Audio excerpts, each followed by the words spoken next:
Muthappan KM Kodiyeri. Bhagavad Gita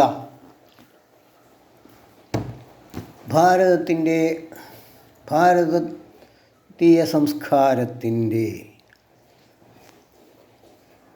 നട്ടെല്ലാണ് Bhagavad Gita. Bhagavad Gita ഉദ്ഭവിച്ചത് Mahabharata യുദ്ധത്തിൻ്റെ കാലത്താണ് എന്നാണ് നാം എല്ലാവരും അറിഞ്ഞിരിക്കുന്നത്. എന്നാൽ അതല്ല, ഭഗവത്ഗീത മനുവിൻ്റെ കാലത്ത് തന്നെ മഹാവിഷ്ണു സൂര്യദേവനെ ഉപദേശിക്കുകയും സൂര്യദേവനത് നാരദനോട് ഉപദേശിച്ചു പറഞ്ഞു കൊടുത്തു. നാരദൻ ഒന്നാമത്തെ മനുവിനത് നൽകി. അതിങ്ങനെ വളരെ കാലം ഭൂമിയിൽ നിലനിന്നു, ലോകത്ത് നിലനിന്നു. പക്ഷേ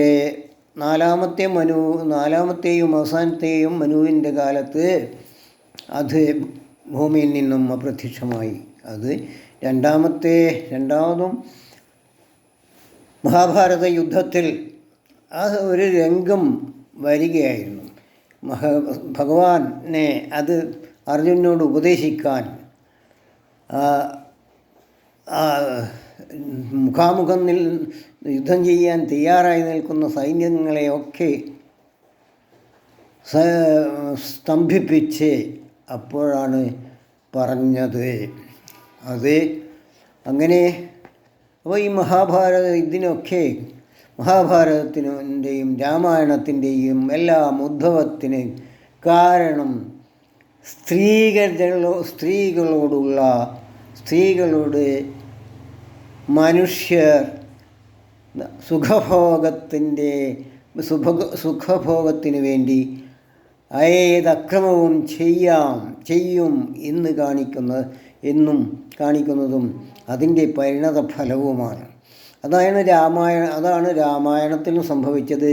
അതിശക്തനായ ലോകത്തെപ്പോലും കറക്കിക്കൊണ്ട് നടക്കുകയെന്ന രാവണൻ ഇങ്ങനെ സഞ്ചരിച്ചു കൊണ്ടിരിക്കുമ്പോൾ തപസ്വിനിയായ യോഗിനിയായ വേദവതിയെ കാണുകയും തൻ്റെ ആ യൗവനകാലത്തെ ആക്രാന്തം പിടിച്ച ശക്തി കൊണ്ട് ആർക്കും തോൽപ്പിക്കാൻ കഴിയുകയില്ല, ആ അഹങ്കാരവും ഒക്കെ കൂടി ചേർത്ത് ആ വനിതയെ, താപസ കന്യയെ ബലാത്സംഗം ചെയ്യുകയായിരുന്നു. ഉടനെ തന്നെ അപ്പോൾ തന്നെ വേദവതിയിൽ നിന്ന് ശാപം കിട്ടി. നരാധമാ, നിനക്കെന്നിൽ പിറക്കുന്ന പുത്രിയാൽ നീ നശിക്കും എന്നുള്ള ശാപവും കിട്ടി. അതുപോലെ തന്നെ പാഞ്ചാലിയുടെ ശാപത്തിലൂടെയാണ് ഈ മഹാഭാരത യുദ്ധമാണ് നടന്നത്. അപ്പോൾ ഇന്നിപ്പോൾ നമുക്ക് രാമായണം കർക്കിടക മാസം പിറക്കുമ്പോൾ രാമായണം മിക്ക വീടുകളിലും വായിക്കുന്നതായിരിക്കും. ഞങ്ങളൊക്കെ മുമ്പ് ചെറുപ്പത്തിലൊക്കെ ധാരാളം വർഷം തോറും വായിച്ചിട്ടുണ്ട് പണ്ട് കാലത്ത്. ഇപ്പോൾ ഈ യൂട്യൂബിൽ എല്ലാം പറയാനൊന്നും പറ്റുകയില്ല. പക്ഷെ ഞാൻ പ്രസക്തമായ ചില കാര്യങ്ങൾ ഇടയ്ക്ക് പറയുന്നതായിരിക്കും. അതൊക്കെ എൻ്റെ ഈ ഭഗവത്ഗീതയുടെ ഭാഗമായി തന്നെ, ഭഗവത്ഗീത ക്ലാസിൻ്റെ ഭാഗം. അതായത് ഭാരതീയ സംസ്കാരം അനന്തമാണ്.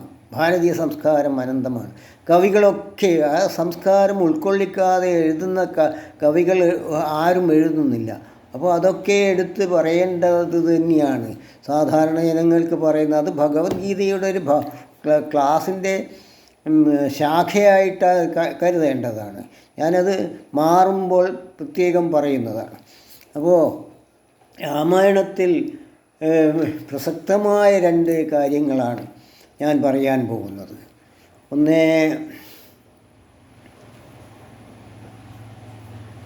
വനവാസത്തിന് പോകാൻ തയ്യാറായിരിക്കുന്ന രാമനും സീതയും പിന്തുടർന്നു കൊണ്ടുപോകുന്ന ലക്ഷ്മണൻ്റെ മാതാവ് സുമിത്ര വിളിച്ചു പറഞ്ഞു, അല്ലയോ മകനെ, ദശരഥം വിദ്ധി രാഘവം ദശരഥം വിദ്ധി രാഘവം മാം വിദ്ധി ജനകജാം. മാം വിദ്ധി ജനകജാം എന്ന് പറഞ്ഞാൽ, അല്ലയോ അപ്പോൾ നീ സീത കൂടെയുള്ളതാണ്. പലപ്പോഴും രാമൻ അങ്ങോട്ടും ഇങ്ങോട്ടും ഒക്കെ പോവുകയൊക്കെ ചെയ്യും. അപ്പോൾ യൗവനകാലമുള്ള പല ഇതൊക്കെ നടക്കുന്ന സംഗതികളായതുകൊണ്ട് ലക്ഷ്മണനെ ഉപദേശിച്ചതാണ്, നീ രാമനെ ദശരഥനായി കണക്കാക്കണം, അച്ഛനായി കണക്കാക്കണം. സീതയെ നിൻ്റെ അമ്മയായി മാതാവായി എന്നെ കണക്കാക്കണം എന്ന് പറഞ്ഞാൽ അതിൻ്റെ വില, അതിൻ്റെ വ്യാപ്തി എത്രത്തോളമാണ്. ബുദ്ധിയുള്ളവർക്കൊക്കെ അതൊന്ന് ചിന്തിക്കാം എത്രത്തോളമാണ് അതിൻ്റെ വ്യാപ്തി. പിന്നെ ഒന്ന് കാര്യമായിട്ട് ഞാൻ പറയുന്നത്, എഴുത്തച്ഛൻ രാമായണത്തിൽ പറഞ്ഞിരിക്കുന്നത്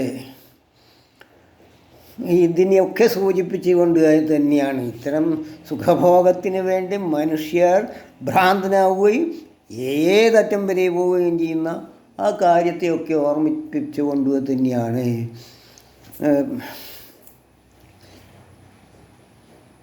ചക്ഷുശ്രവണകളസ്ഥമാം ദർദുരം ഭക്ഷണത്തിനപേക്ഷിക്കുന്നതുപോലെ, ചക്ഷുശ്രവണകളസ്ഥമാം ദർദുരം ഭക്ഷണത്തിനപേക്ഷിക്കുന്നതുപോലെ കാലാഹിനാ പരിഗ്രസ്തമാം ലോകവും ആലോലചേതസാ ഭോഗങ്ങൾ തേടുന്നു. ചക്ഷുശ്രവണകളസ്ഥമാം ദർദുരം ഭക്ഷണത്തിന് അപേക്ഷിക്കുന്നത് പോലെ കാലാഹിന പരിഗ്രസ്തമാം ലോകവും ആലോലചേതസാ ഭോഗങ്ങൾ തേടുന്നു. ചക്ഷുശ്രവണൻ കണ്ണുകൊണ്ട് കേൾക്കുന്നവനാരാണ്? പാമ്പ്. പാമ്പിൻ്റെ തൊണ്ടയിൽ കുടുങ്ങിയ തവളയെ പോലെ ദർദുരം തവള. അത് ഇപ്പോൾ കരയുന്ന ഭക്ഷണത്തിന് വേണ്ടി കരയുക, അങ്ങ് വിഴുങ്ങിയിട്ടങ്ങ് അങ്ങ് എത്താറായി. അപ്പോഴാണ് അയ്യോ എനിക്കെന്തെങ്കിലും തിന്നാൻ തരൂ, എന്തെങ്കിലും എൻ്റെ വായിൽ വരട്ടെ തിന്നാൻ എന്ന് ഭക്ഷണത്തിന് അപേക്ഷിക്കുന്നത് പോലെയാണ് മനുഷ്യർ. ആലോലചേതസ മനുഷ്യർ പരിഗ്രസ്തമാം ലോകവും കാലനാകുന്ന പാമ്പിൻ്റെ വായിലകപ്പെട്ട കാലൻ യമൻ കൊണ്ടുപോകുന്ന കാലാഹിന പരിഗ്രസ്തം വിഴുങ്ങിക്കളഞ്ഞ ആ ലോകം, വിഴുങ്ങിക്കൊണ്ടിരിക്കുന്ന ആ ആലോലചേതസാ ഭോഗങ്ങൾ തേടുന്നു. പരിലാളനത്തിനായി, സുഖഭോഗങ്ങൾക്കായി, സുഖിക്കാൻ വേണ്ടി എന്തെല്ലാം നമുക്ക് കാണാം ഈ ലോകത്ത്. എന്തെല്ലാം ഓരോ തരത്തിൽ ആകപ്പാടെ എന്തിനെയെല്ലാം ചൂഷണം ചെയ്യുന്നു, കക്കുന്നു. ലോകത്തെ തന്നെ കട്ടുമുടിക്കാൻ ഭരണാധികാരികളൊക്കെ ലോകം തന്നെ കട്ടുമുടിച്ചുകൊണ്ടിരിക്കുകയും ഒക്കെ ചെയ്യുന്ന ഈ കാലത്ത് ഇതെല്ലാം ആർക്ക് വേണ്ടിയിട്ടാണ് സമ്പാദിച്ചു വെക്കുന്നത് എന്ന പോലും ചിന്തയില്ലാതെ കാലാഹിനാ പരിഗ്രസ്തമാം ലോകവും ആലോലചേതസാ സുഖലോലുപത്വത്തിൻ്റെ മനസ്സും കൊണ്ട് ഭോഗങ്ങൾ തേടുന്നു. നമസ്തേ. ഇത് എല്ലാവരും കഴിയുന്നത്ര എല്ലാവർക്കും കൊടുക്കണം, എല്ലാവർക്കും ഷെയർ ചെയ്യണം. ഞാൻ ഇതേ പറയുന്നുള്ളൂ, ഷെയർ ചെയ്യണം, ലൈക്ക് ചെയ്യണം. ഓക്കെ.